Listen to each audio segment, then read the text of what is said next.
as you were before. But now we're going to open up settings and go to the stream settings, and this is the only thing we really need to change. And OBS now has a restream.io listing under services if your copy is updated. So simply choose that, choose your server, whichever one's closest to you. For me, that's US East.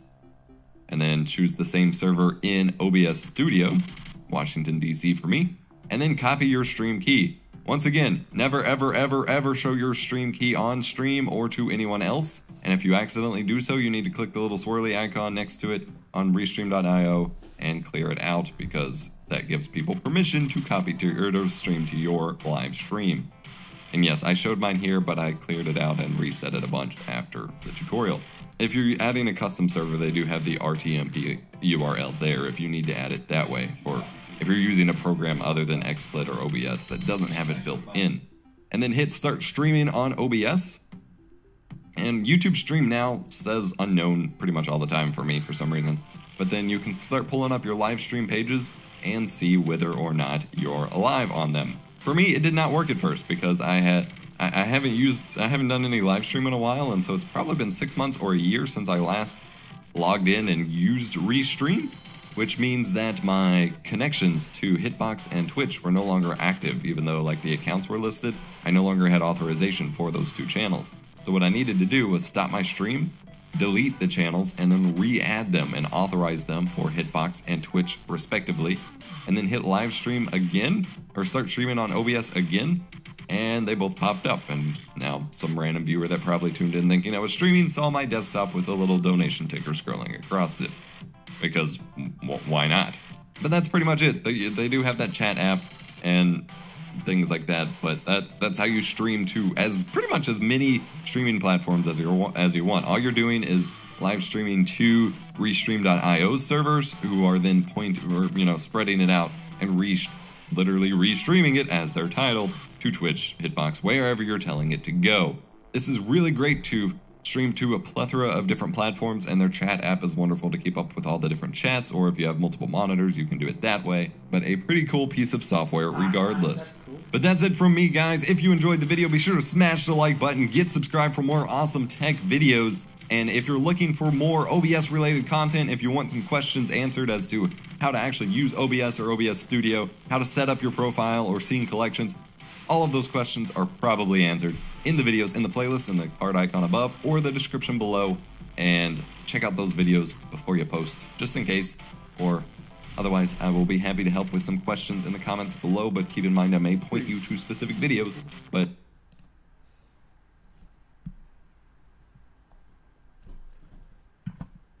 this is the only way you can play this game. It does not work with a normal controller. You have to have this full setup, and I don't know if they sold a ton of copies. I think it probably sold fairly well, but in the collector market, everybody who has an Xbox wants this game.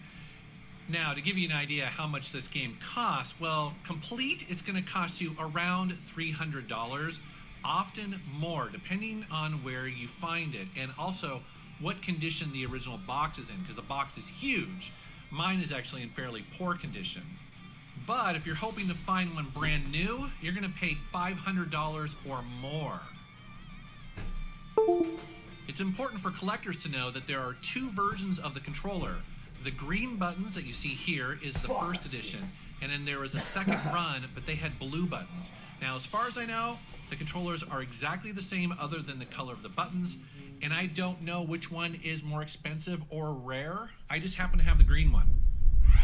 Next up is Jurassic Park Operation Genesis. This is a very collectible game on the original Xbox.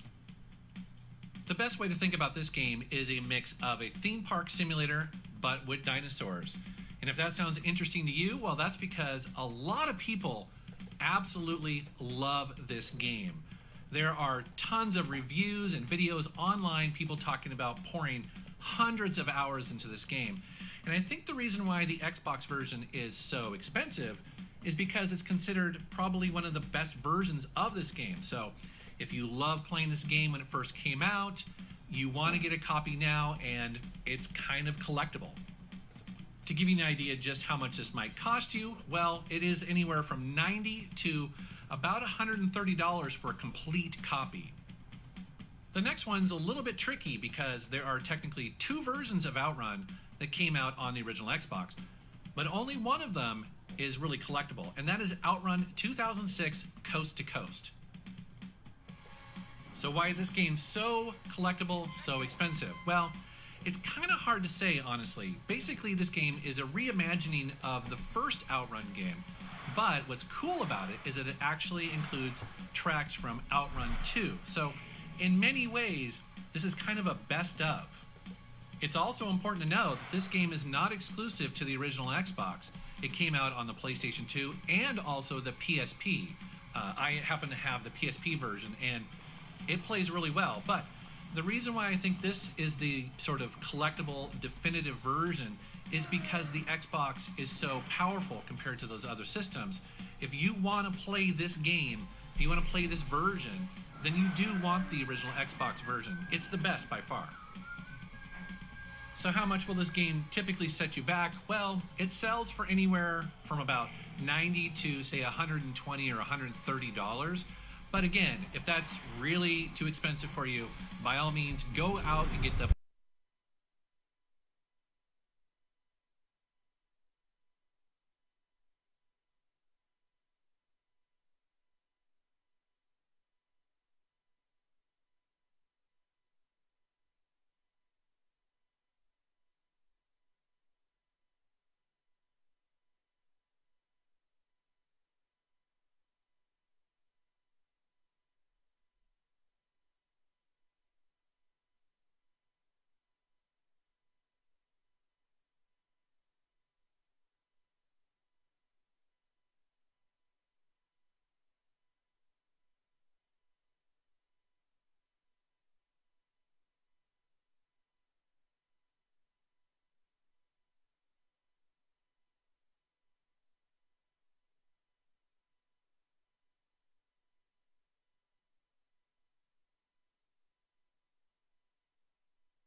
I know I was really surprised too because I had no idea this game was so valuable, but it makes sense once you kind of start learning about it.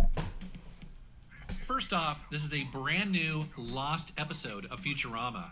And what's cool is that they got most of the official TV actors to come on and play all their parts, read all their lines, which is pretty cool. Also, there's 28 minutes of all new animation here. So again, if you are a big Futurama fan and you have to have everything, all the episodes, well, you're going to need this game.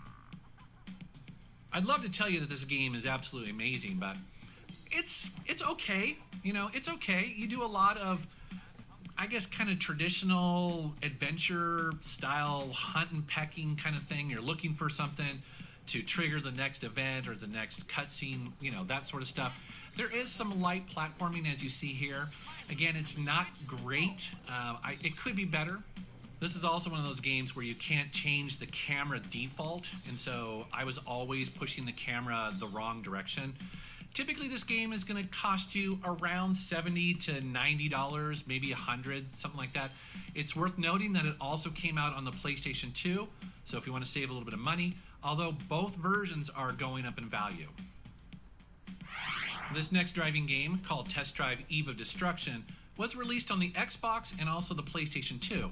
However, the Xbox version only got a release in the United States, so if you want a complete Xbox collection, it can be kind of collectible and kind of expensive. However, if you end up paying a lot of money for this game, I'm happy to report that it's a blast. This is such a fun and I feel kind of unique game. It's based on the US sport of demolition derby, so at least initially you drive around just pieces of crap cars, but you don't care because you're banging them up. You know, the whole point of this game is to drive around in dirt, drive badly, mash into people, go on these crazy courses. It's just absolutely nuts, and it's so much fun. This is one of those games where I'm capturing the footage here, and hours go by. Like, literally, I'm just like, I can't wait to get back to playing this game. It's so cool. If you're looking to get a copy of Eve of Destruction, it's going to set you back about $30 to $40, but if you like arcade racing with a little bit of destruction, it's totally worth it. Uh-oh, controversy! Well, let's put it this way. This is the only game I am not going to show gameplay footage in this video. Nope. And if you know anything about this game, you know why. This was a very controversial game when it was originally released because it does have a bit of nudity, and that's kind of unusual for a console game. Also, it was pulled off shelves because it ended up having a legal issue, and I'm going to leave it at that. If you want to research this game further, by all means, but just know it'll cost you around $30 to $40 to get complete. Next.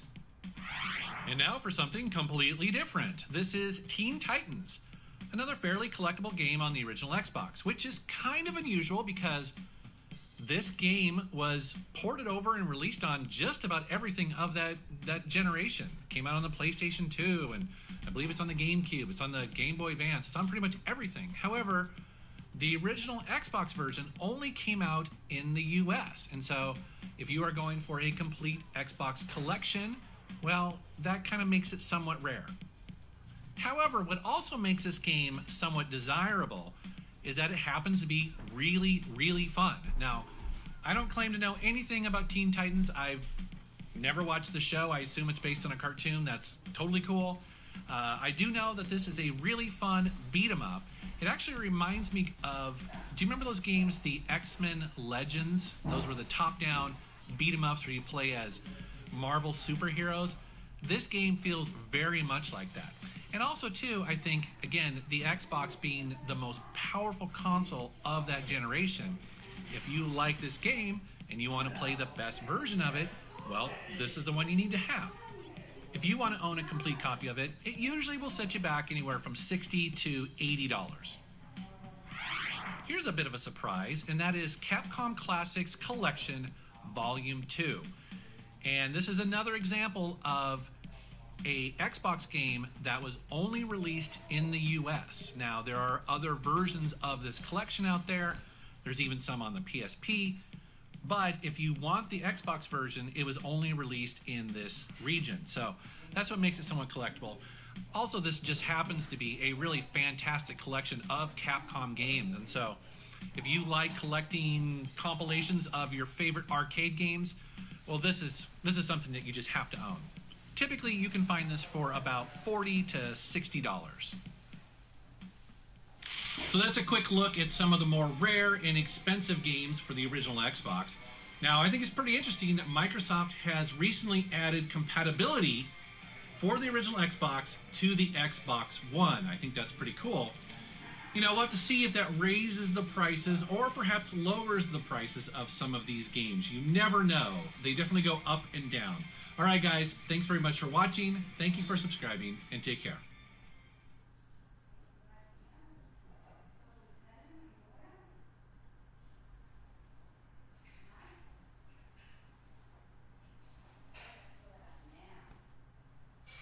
Hey guys, Metal Jesus here, and I am hanging out with Radical Reggie. How's it going, dude? It's going good, man. So tell people why you're here.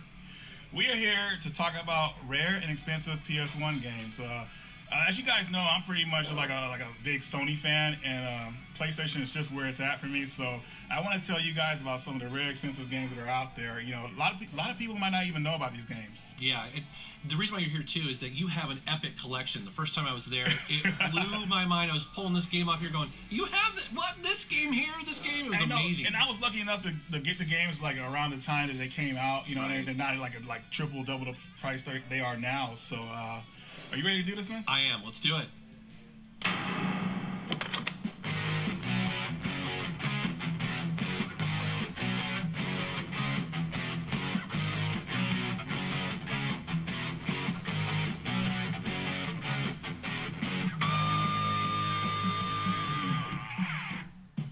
All right, guys, so before we start, I do want to emphasize that this is not necessarily a hidden gems video. Right.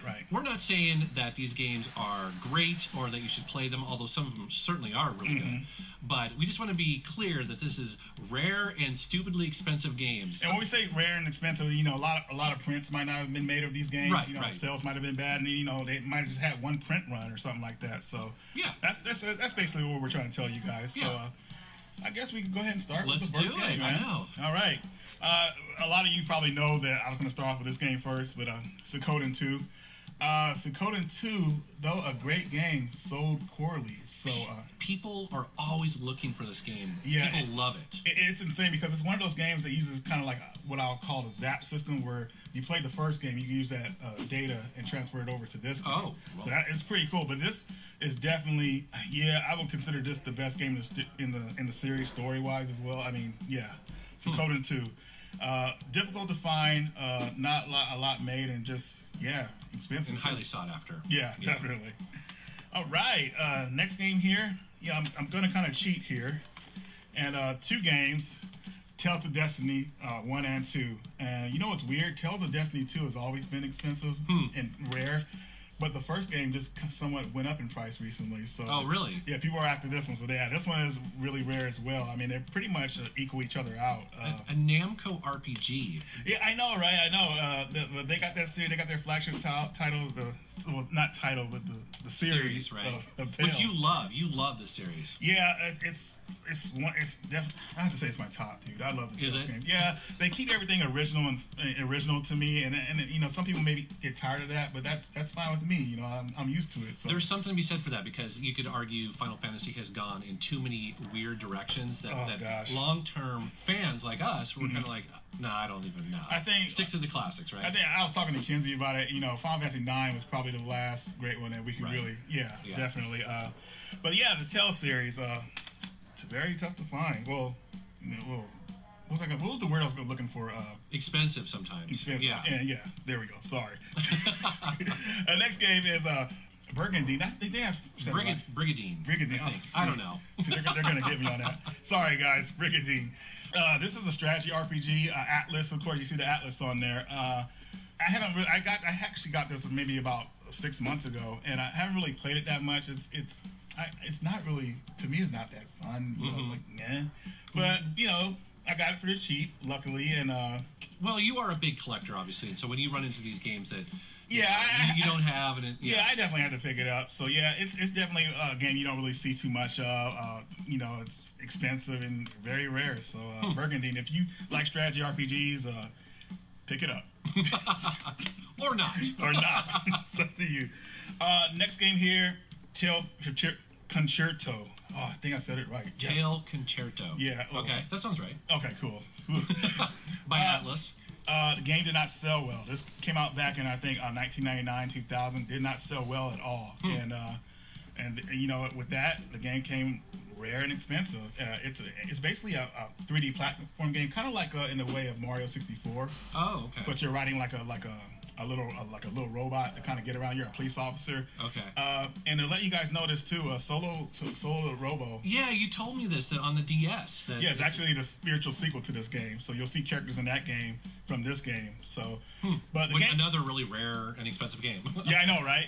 But I think it's a good game. But it's like I said, it's gone up in price. It's very rare and expensive. So just be on the lookout for it. Yeah, if you can find it for a good deal, go for it. This is one I did not expect. I did not expect it either, and now I see why Casey was trying to get it from me. R-Type Delta. An R-Type game that is rare and expensive. Yeah, I know, right? This is actually one of my favorite ones, aside from R-Type 3. Okay. I had no idea this has gone up in price. I got this for a regular price. I think it was around. I think I got it for around $20-30, and wow. Now it's just shot up in price, like it's insane. So well, they're saying that this has all new 3D graphics, so it's not 2D like the original, or at least yeah, they definitely try to go in another direction with this game. But it still plays like a good shoot 'em up. I don't know if a lot of people like the direction they went in with this one, but you know, they continue with it in other games. So wow, okay, so that was the first 3D one definitely. But yeah, R-Type Delta, a somewhat tough shoot 'em up. Yeah, I think I'm pretty good at it, you know, but the R-Type games I'm not great at. I'm not great at the horizontal ones. I'm much better at the vertical. I don't know what it is. Well, the thing about R-Type games is they start, you get killed and they start you back at a checkpoint. That takes a lot of energy out of it. Like, man, forget it. You know, I just want to start at the same spot, keep going forward. But do you prefer the horizontal shooters or the vertical? Both. Okay. I started to like both of them. Okay. You know, I think vertical mostly, but horizontal I accept too. So. Yeah, I don't know what it is, but okay. Okay. Yeah. Next game here. But you mentioned this one before. Yes, if you like Mega Man Legends, The Misadventures of Tron Bond. Now, this is the first game back in the day when I bought it when it first came out. I knew this game was going to be rare, but this is before the video game hype and everything. You know, it just was one of those games that you weren't going to see a lot of, and I was right. You know. Don't you think it has something to do maybe with the title? That's a weird title for a Mega Man Legends game. It is. It's focused. It was trying to focus on a character that was popular in Japan, but wasn't really popular in America. Okay. So it was kind of strange. So a lot of people just like, what is this, and just didn't pay any attention to it. So even though it definitely says it right there on the front, but you have to kind of pay attention, right? Well, they tried to throw a Mega Man Legends 2 demo in here to kind of like show it off as part of that series. Is that a separate disc or? It's a separate disc. And, okay. But you know, people, they want to, if it says, it has to say the name on there in big letters before they recognize it. So unfortunately, tough game, expensive game to get. I would say it is. I like the game. It's a good game. So it's definitely, if you buy it, I think you'll like it. But depending on your price range for it, you know, I don't know if you'll have buyers for more. So just be aware. I have this game, but I have it digitally. Hey, that's fine. Yeah, okay. You know, I just mentioned that because if you want to check out a lot of these games, it's like, you know, I paid I think $6 for this through the PlayStation Store. And you played it fairly a good amount of it. No. I was gonna say because then you'll know because it's one of those sales, you know what I mean, that they'll do, and so like and it's like, oh, actually I think they first put it on the store, and I was like, ooh, this is a game that I could never possibly afford, so I'm gonna download. I just haven't had time. That's it. Right. But again, my point is that yes, you could get the physical version, which I always, I always love the physical version. But you want to see what the hype is about, and at that price, you can say, hey, is this absolutely what the price is going for? So yeah, definitely. All right, now, well, maybe I should save these for last, but we'll go with the next one here, Psychic Detective. Now, when you showed this, I was like, first of all, the box is heavy. It is. It has like 3 discs in here, so it's like one of those FMV type games. You know, FMV took up a lot of space on CD, so this game is full of it. I'm not good at it. You know, it's kind of, the story's all over the place, but definitely if you can follow this game, you're a smart person. But definitely a game that you do not see a lot of. It did not sell well, at least on the PlayStation system, and it's going for a high price now. It's got a lot of like good actors in it, like before they were well known. I can't remember their names right now, but yeah. Sure. But still, it's... Well, I think a lot of these full-motion video games are kind of coming back because a lot of people like you and I, we're looking back, it's like, you know, they don't make these anymore. Yeah. So when you want to kind of have these cheesy experiences, these are some of the funnest games to play now. Right, I mean, right. You know, yes, they can be hard and frustrating, and often the acting's horrible, but that's part of the fun, right? It is. It makes it campy. It's just hilarious. Yeah. I mean, if you want to feel nostalgic, you know, play an FMV game. Oh, you know? absolutely. All right. All right. So next game here. Talked about this before on the channel. Starblade Alpha. This is a game I want. Yeah, this game is a rail shooter. It's really cool. I mean, I used to see these games these type of games in the arcade a lot, but like somebody else was always playing them, so I could only watch from the side. But yeah, this is my first type of game like this, and it's really cool. But unfortunately it didn't sell very well, and it's just, oh gosh, I mean, it's sold poorly, and there's just not that many out there. So let me ask you this: that the last two that you just showed here are in the long boxes. Yeah. So does that sometimes affect the price? I guess what I'm getting at is, like, for instance, was this particular game ever released in like a CD case? Nope. Okay, but some were. Some were, but not that one. Okay. I'm pretty sure Psychic Detective wasn't either, so that's why. Yeah. Yeah, it's interesting that they switched formats so drastically, isn't it? I know, right? Huh. Cool. But, cool game. All right, where was I? Here we go. Now we're down to the other games I was talking about. A shoot 'em up. Yeah. Harmful Park. Oh gosh, this is the game you always want me to show when I was at my house. Harmful Park. Oh gosh, I don't know whether it was just made in limited quantities or it just didn't sell well, but this game goes for a high price. I mean, it's very sought after. And it's actually a really good game. I mean, if you like shoot 'em ups, you could definitely get into this game. Now, this is not a North American release. No, this is an import release. Okay. With a test PS2 system, I can play all these games. Okay, now. so that's important to know, though. So you're moving a little bit here from North American releases to I wanted to kind of make it a worldwide thing with the games because we stick to like just America just limits us. Yeah, absolutely. Some of these games that didn't come out like this that we want, right? Yeah, definitely. But Harmful Park, definitely another one that's like, whoa. A weird cover too. Again, you would never know that's a shooter. Yeah, it makes you like it's a picnic. Get something to eat. All right. Next game here. I talked about this on the channel before too. Gaia Seed. Now this is probably my favorite shooter of all time. I mean, gosh, it was really rare in Japan, and I don't know why it was. It was just the company just probably didn't. They were just a small company, so. The game is extremely rare even in Japan, and this was back in the day when it first came out. It was rare, so it's a really outstanding shooter. I mean, the story is really cool in it. It's just really like, I don't know. It just makes you like want to watch Sci-Fi Channel. It's really awesome. And I think if I'm not mistaken, this is another game that I've actually bought through the PlayStation Store. Oh, that's right. It's on there too. Yeah, that's right. So I think I played on my Vita if I remember right. So yeah, that's really cool. Very cool game. Limited and sought after. All right, so we're winding it down. This next one I know you searched for a long time for. Yeah, and actually with this next one, the funny story is I got a little money from my tax return, and I was doing well in school, so I said, man, it's time to treat myself, because I'm always saving my money.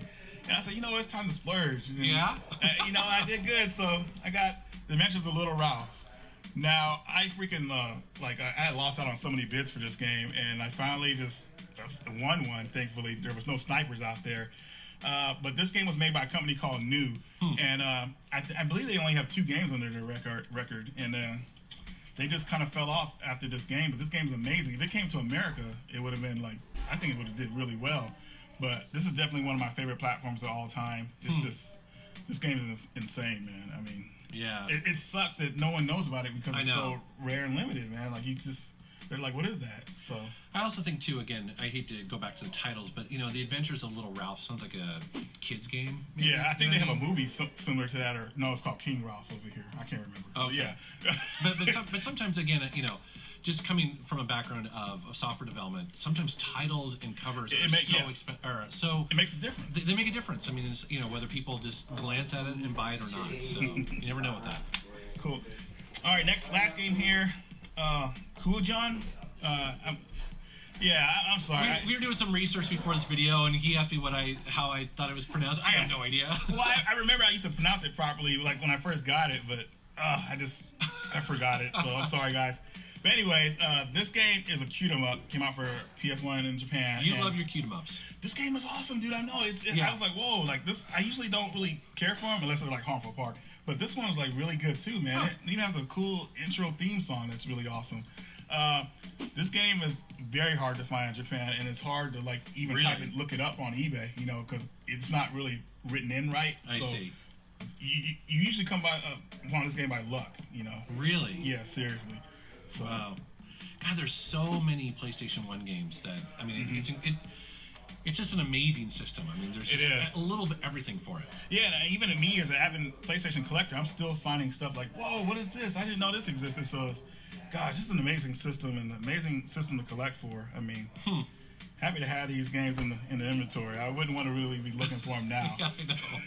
Well, that's part of the reason why we're doing this video series, is to kind of let people know that when you're out and about and you see something either at an expo or if you get really lucky, it happens occasionally at like, you know, a pawn shop or like a Craigslist, you may run into some of this stuff and be like, oh, you should probably snag it, you know. Yeah, immediately. You know, not all these games are great, but you know, it really depends on what you think of them. You know. Well, some people are going for complete collections, and that we've mentioned that in the past on this channel before, that those type of collectors sometimes do drive up the prices of these games, because if you want them all, those really hard to find ones, whether good or bad, you're going to pay the price for. You know, it's pretty crazy. John Hancock knows well. Yep. Awesome, dude. So where can people find you on the internet?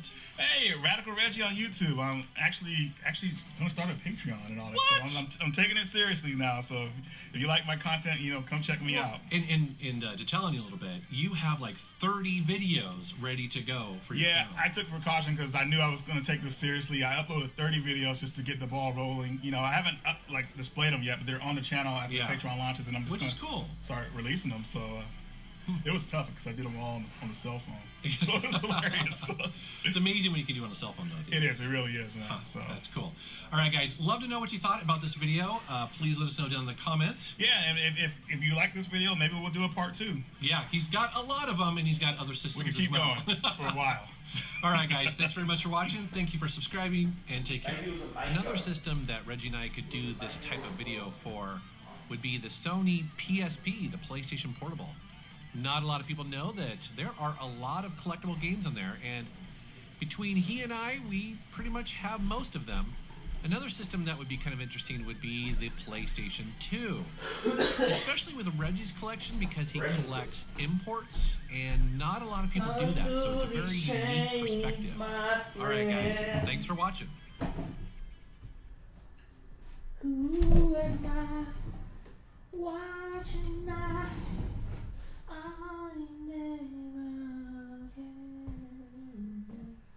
Who am I? Who am I? Step inside. In the down. Too many rails.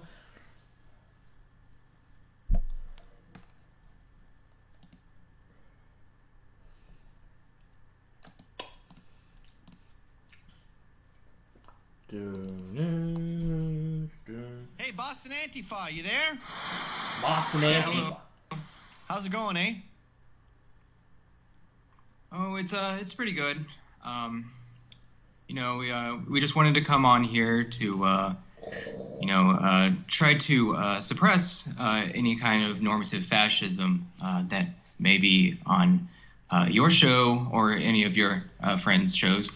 And so we're glad to be here. Shut the fuck up.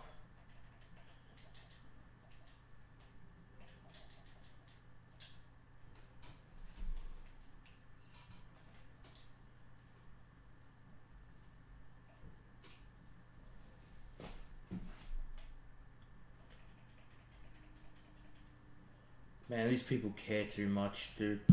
So what we do is we go to their rallies and we shut them down. You care okay, I've seen that. I saw Yvette Flarka beating up people with her little Filipina fists. You fucking care. I don't understand though this need for you people to use violence to shut down a conversation. If it's so offensive, couldn't you just refute it? Exerting all your fucking power. See, we can't even allow fascists to have a platform because they spread and incite hatred with their voice, and we can't have that. But say someone wanted to do a talk on why pedophilia is cool. I feel like I would love to be part of that talk and just shoot them down. It would be such an easy thing to refute. And then that person would look like a fool, and everyone would be the wiser. But if you burn down the building he's supposed to do a talk in, you almost give him more credibility, and you make everyone else sympathize with him, or at least empathize. Now, see, a few broken windows is a small price to pay when we are saving thousands of lives by preventing a future Holocaust. So that's the impetus here, is you're trying to prevent another Hitler from doing another Holocaust. Exactly. Is that Trump's plan? It appears to be, yes. Okay, and he wants to kill not just Jews, but trans people, disabled people, Mexicans. He wants to kill them all. Of course, yes. Absolutely. I mean, that's always been the case. There's that fucking It's always been the plan. What about poor white people? Those are his voter base. He can't kill those people. He's just been using them for the past year now. Okay, so he wants to kill about half of the American population. It'll make it easier for him to stay in power. 220 million people he wants to kill? It appears so. That seems a bit rich. Well, you have to be a little overdramatic too, because, desperate times, of course, cause, they need to have desperate measures, and we need to suppress this by any means necessary. And we're not exaggerating here when we say this.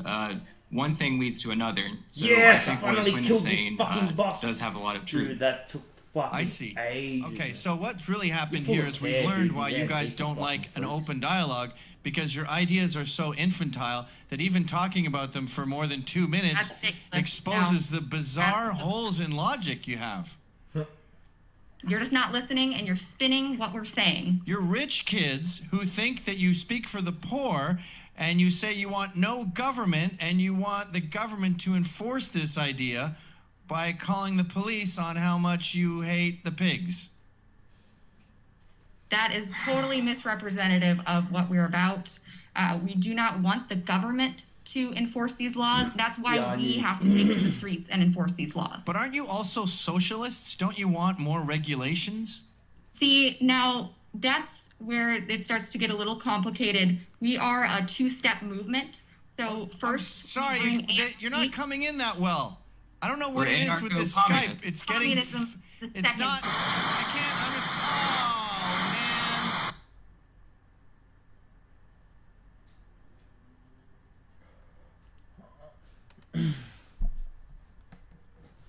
Oh man.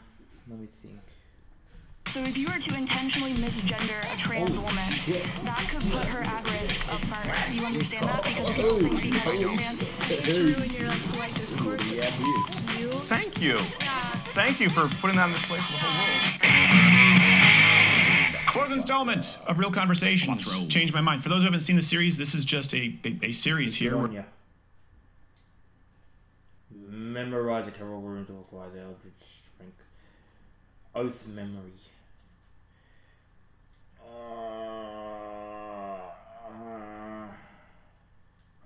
Max rolls up to 1+1. More blood echoes from visible attacks. That could be physical damage reduction. More echoes from slain enemies. Yeah, I could definitely use that. Beast temporarily boost transform.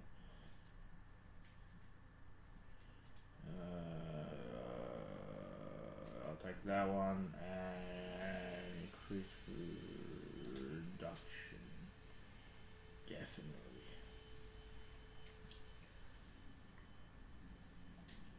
Cool. Kill. How many echoes do I got? Stored 76.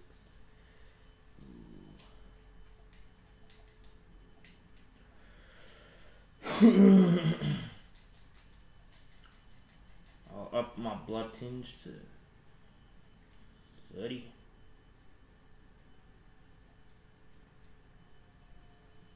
53. Need more vigor.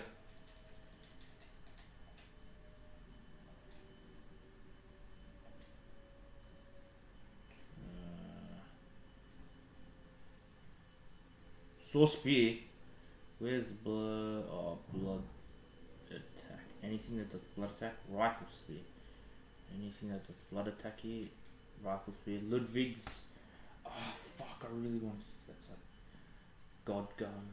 But rifle speed.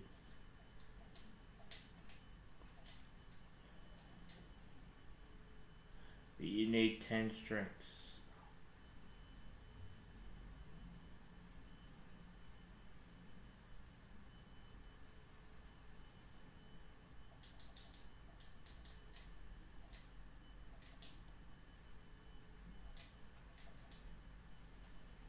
Hold up, let me check out the Chicago.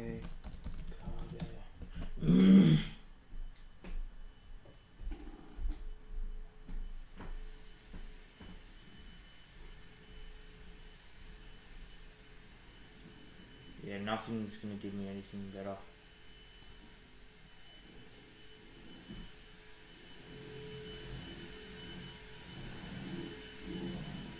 Whoa.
Yeah, you can hit me through the wall. I can't hit you, right?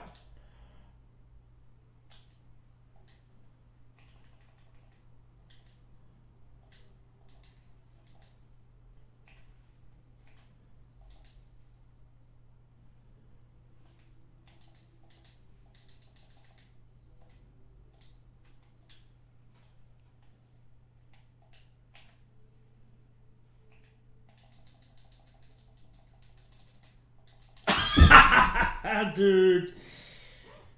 Brr.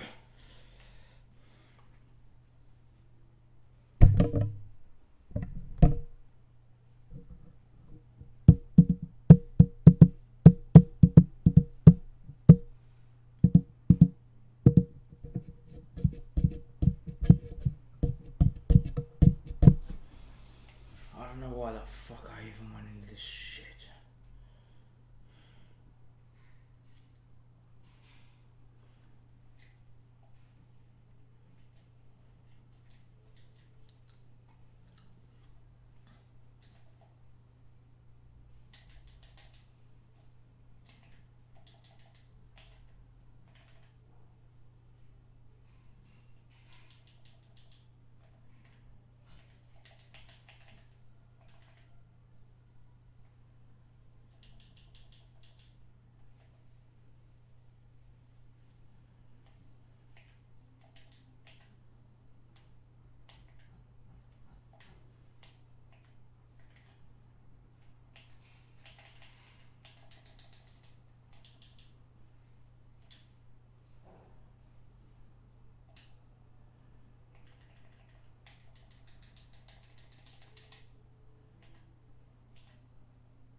you're pulling this shit on me again. Ah, fuck this.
Ah.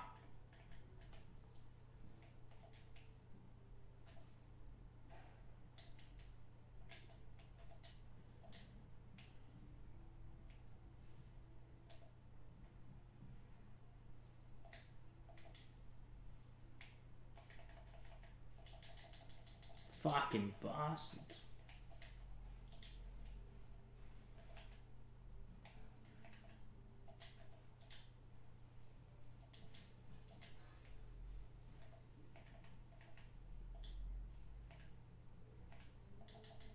I deserve to die now. Fucking let myself do it. My eyes hurt. I can't see the screen properly.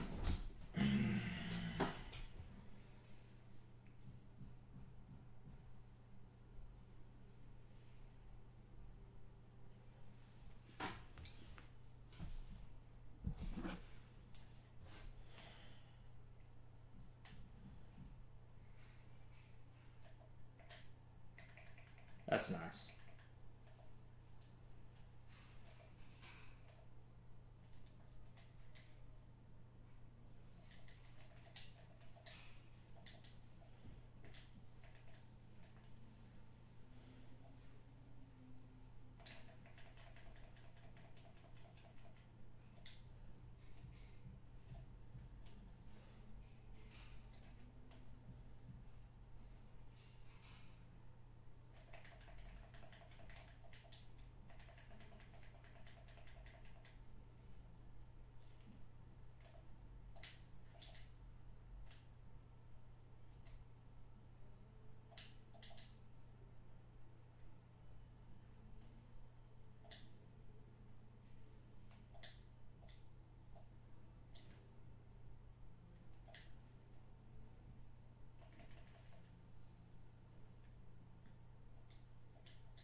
What the fuck?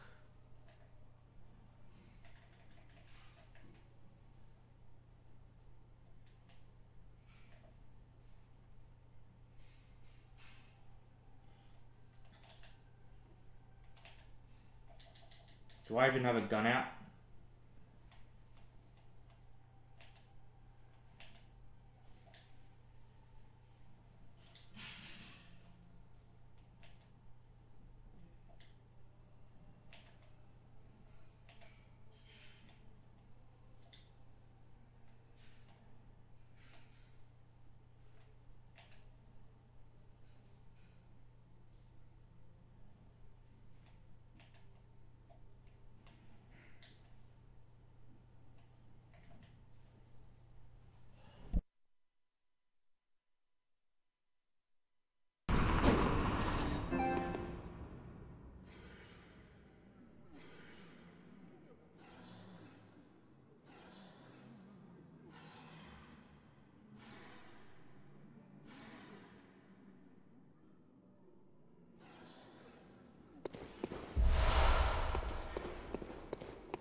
I'd like to tender my thanks. All I can, but... Oh, come close, don't worry.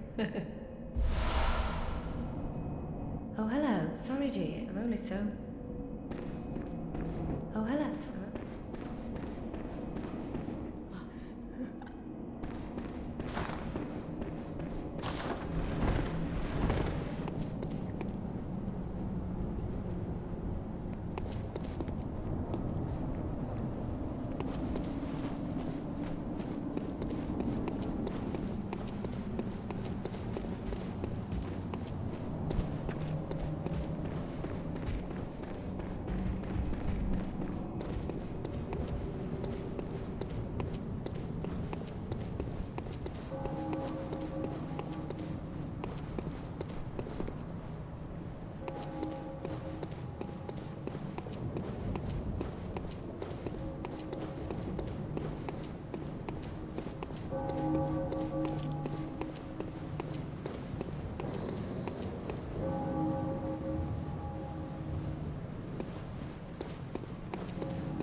Good to see you safe. Now, let's think up something to discuss. Just tell me what piques your interest. Ah, a bit of wisdom. Once, a scholar betrayed and brought forbidden. It was there that the first of the vile bloods are fiendish creatures who the ruler of the and so for the. I bid you farewell. May the good.